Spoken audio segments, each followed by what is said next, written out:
বহরমপুর শহরেই 4 star deluxe premium hotel with luxury and comfort golden retreat. এখানেই জেলার একমাত্র ডিস্কোথেক, আছে রেস্টুরেন্ট, লাউঞ্জ বার, অত্যাধুনিক gym, spa, swimming pool, club মেম্বারশিপের সুযোগ। বহরমপুর শিল্প তালুকে গোল্ডেন রিট্রিট।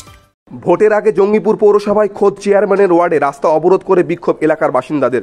ট্রান্সফরমার বিকল হয়ে যাওয়ায় তীব্র দাবদাহের মধ্যে কারেন্ট না থাকায় সমস্যা এলাকার বাসিন্দাদের। এরই প্রতিবাদে রঘুনাথগঞ্জ সাগরদিঘি রাজ্য সড়ক অবরোধ করে বিক্ষোভ স্থানীয়দের।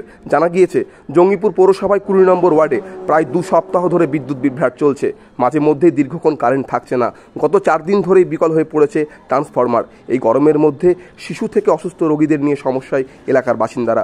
বিদ্যুতের দাবিতে বৃহস্পতিবার দুপুরে জঙ্গিপুর পৌরসভায় চেয়ারম্যান মফিজুল ইসলামের ওয়ার্ডে পথ অবরোধ করে বিক্ষোভ স্থানীয়দের। জল উঠছে না, আর আমাদের কারেন্ট নাই। কারেন্ট থাকলে তো আমরা জল তুলবো মোটর থেকে, কিন্তু আমরা জল তুলতে পারছি না।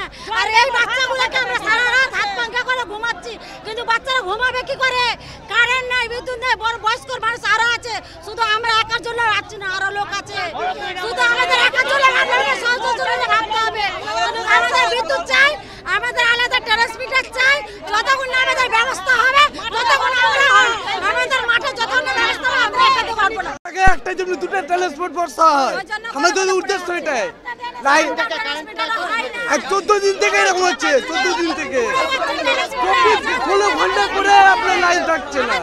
আমরা তার জন্য আন্দোলন চাই, আমাদের একটা ট্রান্সমিটার বর্ষা হোক, আমরা লাইন চাই, আমাদের সহযোগিতা চাই, আমরা কিছু চাই না। এদিন আইলের উপর এলাকায় দীর্ঘক্ষণ ধরে চলে রাস্তা অবরোধ। ভোটের আগে বিদ্যুতের দাবিতে বিক্ষোভে সামিল হন এলাকার বাসিন্দারা।